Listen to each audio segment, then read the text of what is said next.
Welcome to Animal Atlas. Come with us around the globe and explore the animal world and its jungle animals and desert creatures. We'll meet wildlife on the savannah and see our underwater friends. And animals from the Arctic Circle. Anywhere, everywhere animals live. It's always an adventure.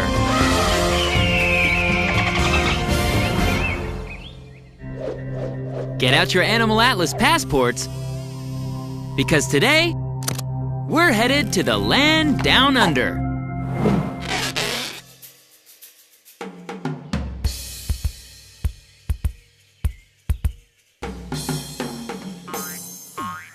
Where some of the most interesting and unique animals in the world are in residence. G'day, mates. Oi, let's hoist our swag and cuppa, round up the camera blokes, give the great Australian wave to the blowies, and head to the Aussie Billabong, where it's looking dinky-dee. No winging, we're headed whoop-whoop. You right? Oi, oi. Just trying to get in the Aussie swing of things, right, mate? Australia is a continent in the southern hemisphere, which is where the term down under comes from. The equator slices through part of both South America and Africa. But only the continents of Australia and Antarctica are completely down under. What is Australia like? Well, this is a North American desert, but you get the idea. The largest part of Australia is desert or semi-arid.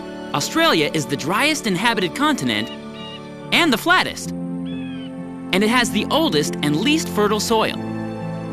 Though there are rainforests, woodlands, and grasslands in the northern part, the majority of the human population lives along the temperate southeastern coastline. A lot of Australia's endemic animals, or animals native to the area, live there too. Want to meet some of Australia's most beloved animals? Here's one, the koala. This cute and cuddly animal, with its round fuzzy ears and rubbery nose, looks a lot like a teddy bear.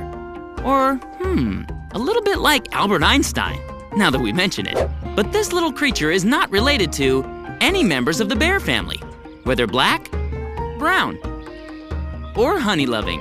Koalas, instead, are members of a group of pouched mammals called marsupials.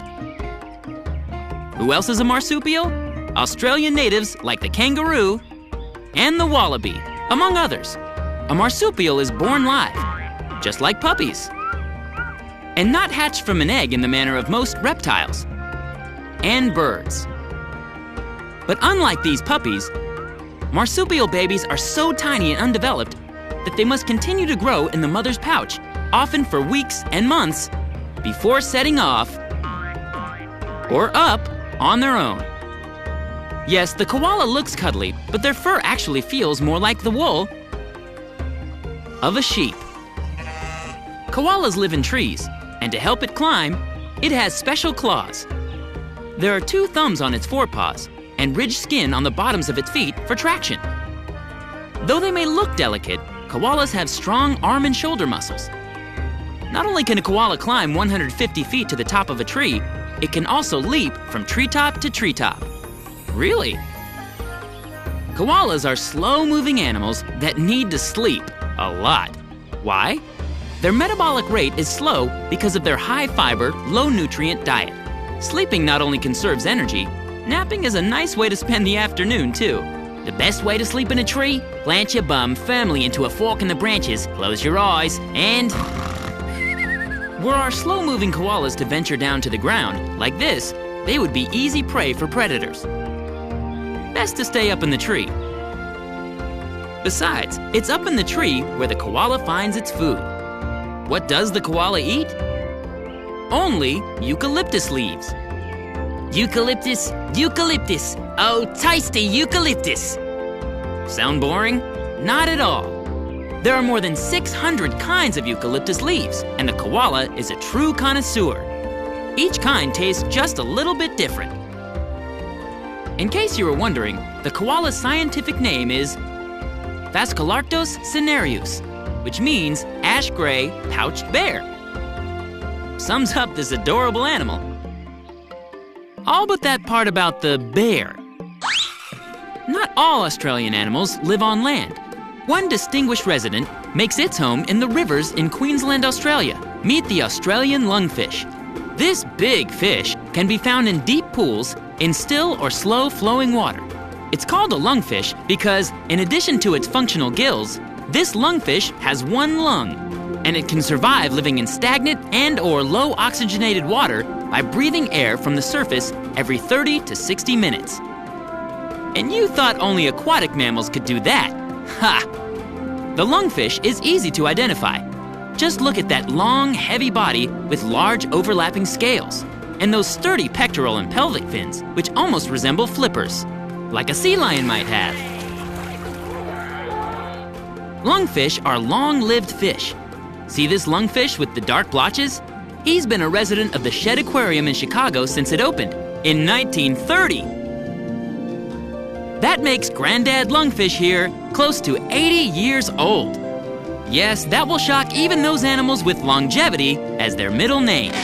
When we come back to Animal Atlas, we'll meet some more Aussie wonders. Oi! But first, let's see if you can guess this animal fact. Of the 7 continents on Earth, which has only one country? A. Antarctica.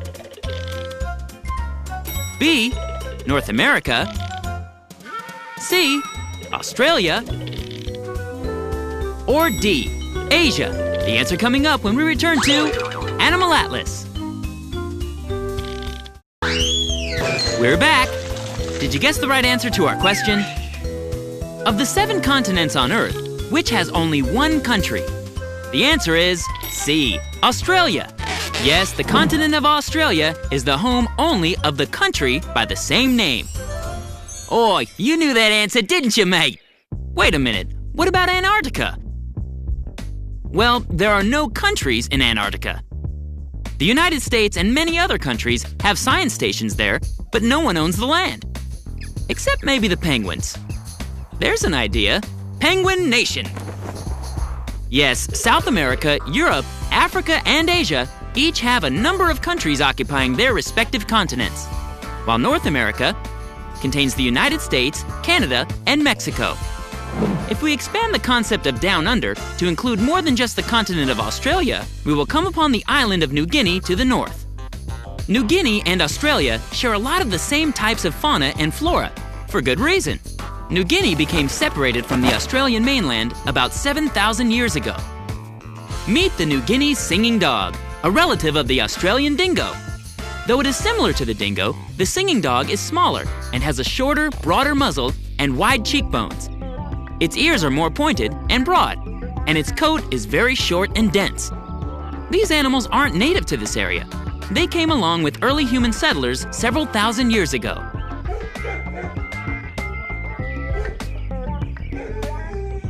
Watching the singing dog behaving like this, tail wagging, cheek kissing, and happy to see the keeper, you have to wonder, is this a wild dog? Like, say, the African wild dog? Or the fox?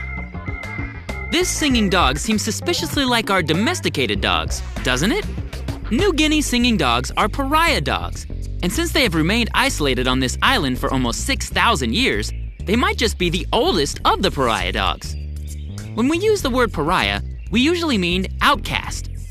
But a pariah dog means a half-wild mongrel dog, like a junkyard dog. A very friendly junkyard dog. Singing dogs have a very flexible spine and joints, which makes them very agile and cat-like. But they're named for their unique howling calls. They sound at first like a wolf,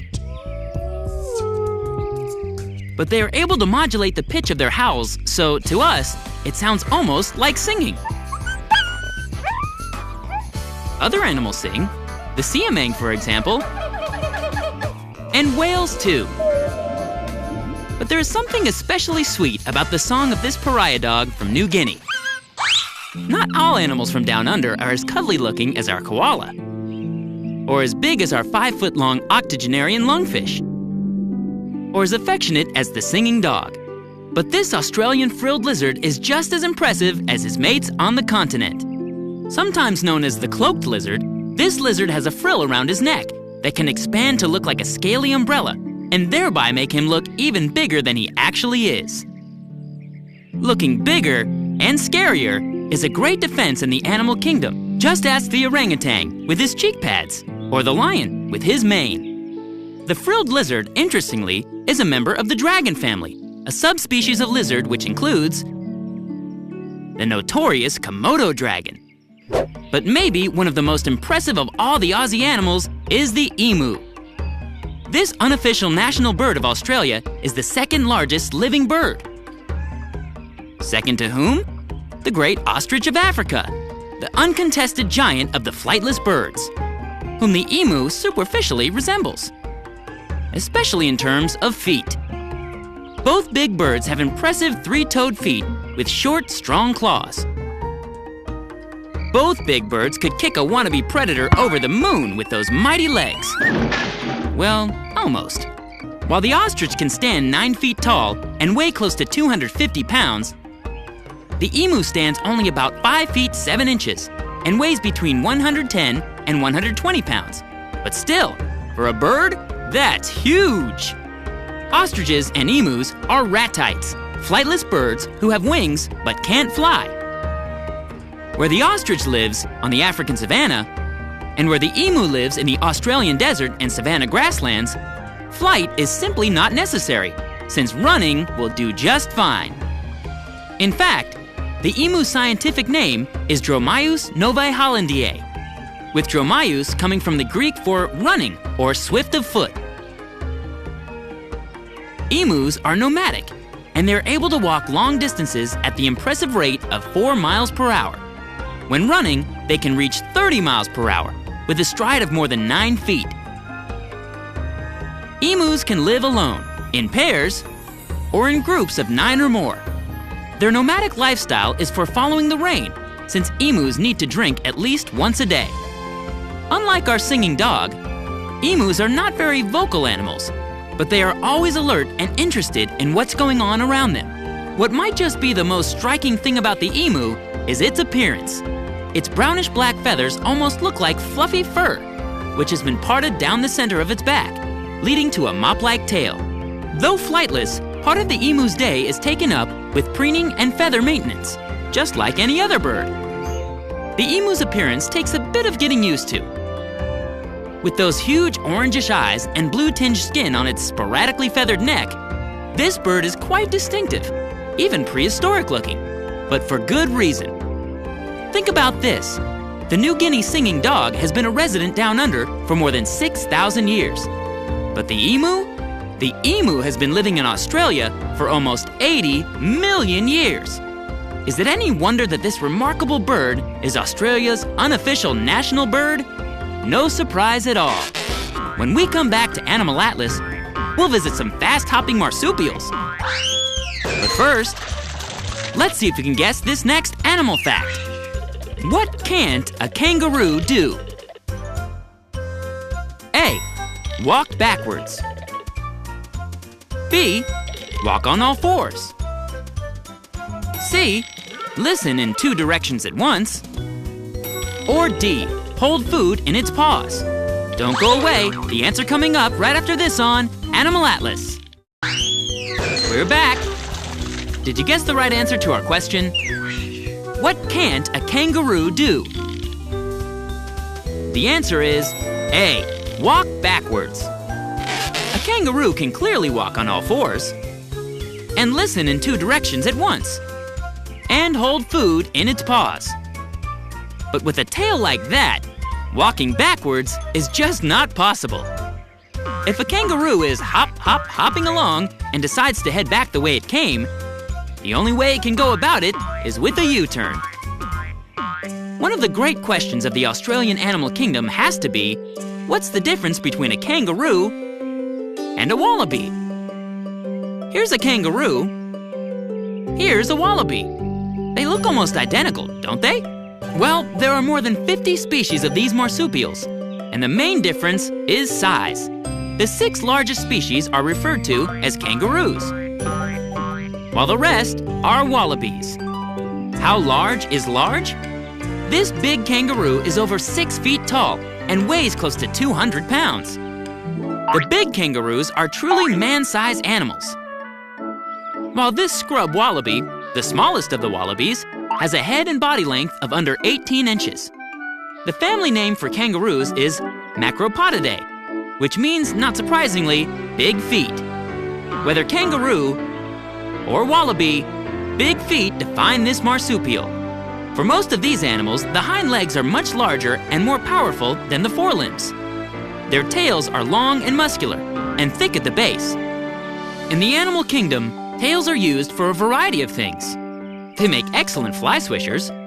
Tails can be a means of identification for those following behind in heavy vegetation. They are also used for balance. The squirrel monkey clearly uses its long tail for balance. And the cheetah uses its very long tail for balance when running. Some tails, however, almost become a fifth limb. The prehensile tail of the spider monkey can grasp branches, almost like hands and feet. And in this way, the kangaroo has a tail that's used not only for balance, but for supporting the animal, tripod fashion, when it's at rest. Look at this. This huge kangaroo almost seems to be standing on 3 legs. How a kangaroo moves just might be the most fascinating thing about this already fascinating animal. When grazing, the kangaroo moves around slowly by supporting its body on its forelegs and tail, and swinging its back legs forward. But when hopping, the kangaroo moves in a way that's unique to macropods, a leaping movement called saltation. Watch, they hop by using both feet to push off the ground at the same time. The bigger kangaroos can sail 15 feet in a single hop. Those single leaps have been measured at 30 feet. Think of this. The human world record for the long jump is just under 9 meters, or 30 feet. The world's greatest long jumper? It's close, but the kangaroo takes the gold medal. At top speed, kangaroos travel at more than 30 miles per hour in short bursts, but it's their cruising speed of 20 miles per hour which is actually the most impressive. Why? A hopping kangaroo is able to keep moving without expending much energy. In the same way our koala is able to nap without depleting much energy.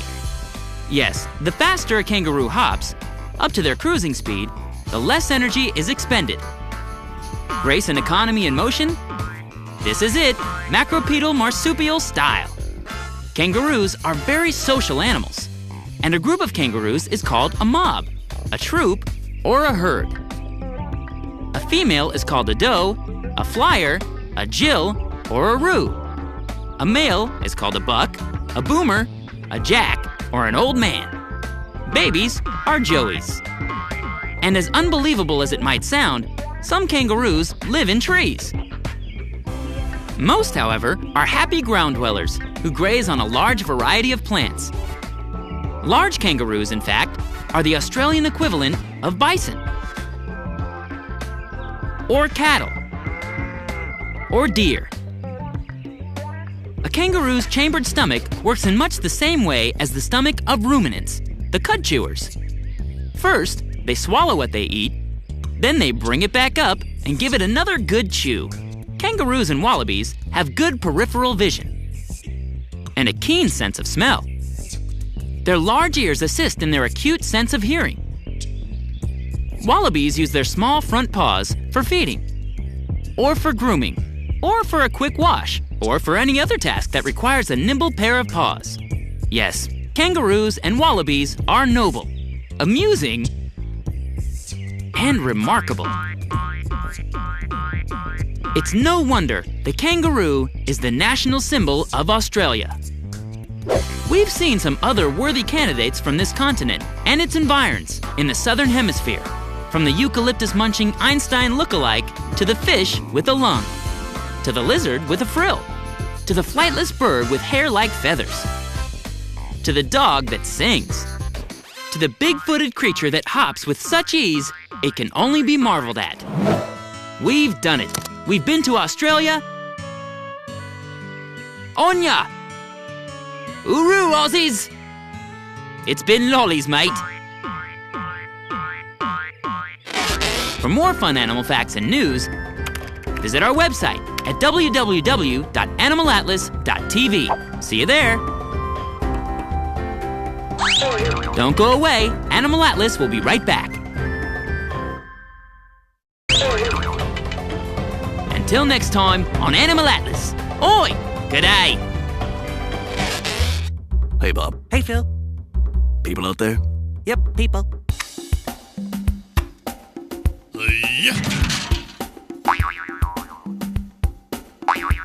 Ring around the rosy. I'm dizzy. Got him.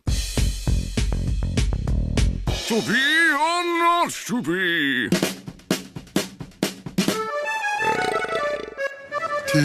Bubbles.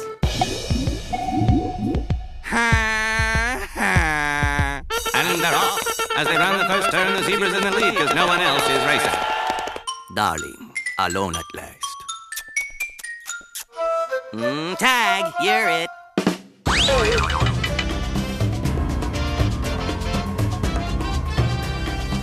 Once again, we've traveled the globe from North and South America to Africa and Asia to Australia and every fascinating place in between. We've met all kinds of incredible animals and learned some important facts about their ability to survive and flourish on our planet. And with our help, we'll make sure they're around for a long time to come. Join us next week for another amazing adventure on Animal Atlas.